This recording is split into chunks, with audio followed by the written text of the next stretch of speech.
Do you think that the Sony FX30, a cinema camera based off of the FX3 and the Sony a7S III, is just a little bit too expensive at $1,798? Want a more affordable camera, a more affordable entry-level cinema camera priced at around $1,000? Well, then this video is for you. Stick around after this short break and we'll get into the details and we'll ask who is this camera for and how realistic the rumor is. Details coming up, but first, please do me a favor. Follow me on Twitter, subscribe, share, choose all notifications, like, comment, and all that stuff. It's greatly appreciated, doesn't cost you a cent, but really does help this channel grow. According to Sony Alpha rumors, the Sony FX10 is due out before summer and could cost somewhere around $1,000. So how realistic is this rumor? Well, we'll get to that in just a short bit, but first let's cover off all the rumored specifications. The Sony FX10 will be Sony's new entry-level cinema camera called the FX10. It's going to sit below the FX30. But this is where it's interesting. Now, the FX30 is based off of the FX3, but it has an APS-C sensor. The Sony FX10, well, it's supposed to have the exact same processor, the image processor, and the exact same sensor found in the Sony E10. That's right, a vlogging camera that sells for around $1,000. But it's going to have an FX body, and in terms of shutter, it's going to have a mechanical shutter. And this is where things start to get a little bit interesting. Now, for some people, this is an absolute no-go. It's not going to have IBIS. But if you look at a lot of professional level cinema cameras, IBIS is not something you find in a camera. So I wouldn't be too disappointed by that. There's certainly ways to work around that, because if the price point is right on this camera, this is going to be a pretty impressive camera. In terms of video capabilities, it's going to be able to do 4K at 24, 25, and 30 frames per second. But it's also supposed to be able to do 50 and 60 frames per second, and this makes it a very interesting camera. A cinema camera, a video-centric camera that sells for around $999, that doesn't overheat, that does 4K 50 and 60 frames per second, that costs somewhere around $1,000. Does this make any sense? I mean, just look at the Sony a7 IV. It costs $24.99.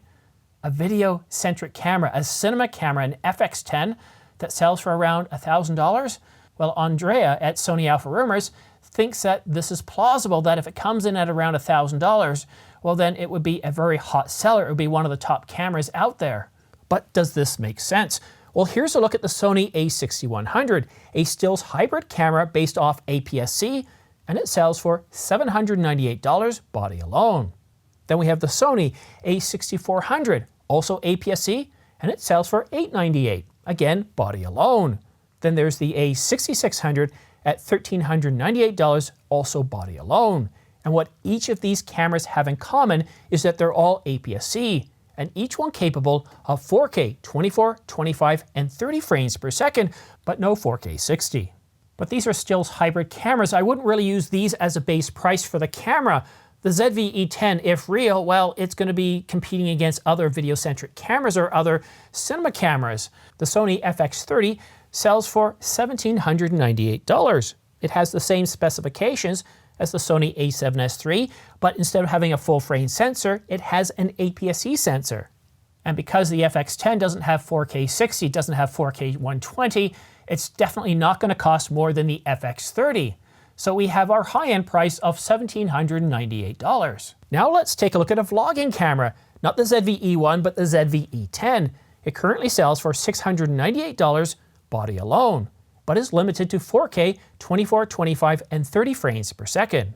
Therefore, the price for the Sony FX10 would land somewhere between $698, the price of the vlogging camera, which is a video-centric camera, and of course the FX30 at $1,798. So why are we looking at the Canon EOS R8? Well, what I'm trying to do is kind of create that mid-price point to try and narrow this price range down for the FX10 just a little bit more.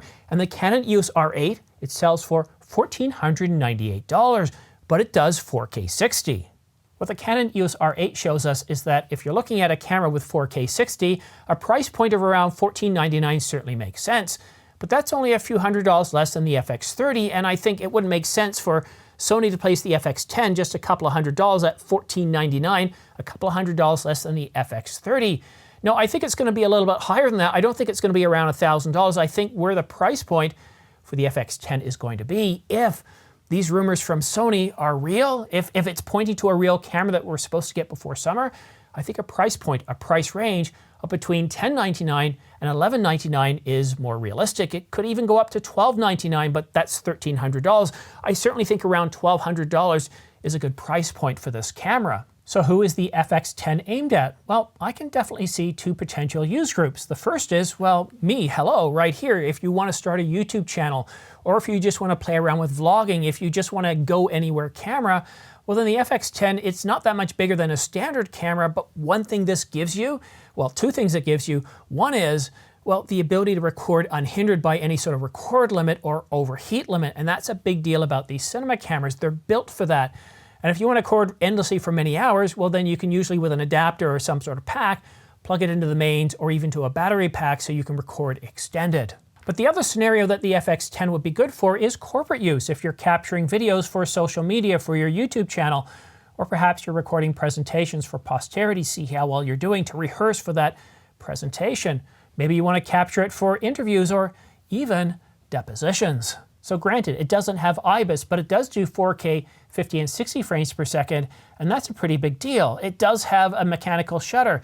It is based off of the ZV-E10, but if it comes out at around, let's say $1,200, I think this camera makes an awful lot of sense. And Sony Alpha Rumors has said this himself. He thinks that a price point of around $1,000 makes sense, and if it comes out at this price point, it's going to sell very, very well. And as I gave you with my analysis, a price point much lower than that doesn't make sense. And if they get closer to $1,798, that also doesn't make sense. Like a lot of wild, unvalidated rumors, the Sony FX10 makes an awful lot of sense with this price point and with these specifications. But how realistic is it? Well, Andre at Sony Alpha Rumors called this a wild rumor. And what he means by a wild rumor is it comes from an unknown source and he's received no validation in any way whatsoever. And when it comes to Sony Alpha Rumors and wild rumors, well, they don't have a very good track record. And quite often Sony Alpha Rumors will say this. Andre is very honest with us saying, look, you know what? I want to let you know about this. After all, this is a rumor site. Here's my information on the FX10. It's supposed to be coming out sometime before summer, and I think a price point of around $1,000 makes sense. Great, wild rumor. So what does that mean? Well, for me, it's a dream.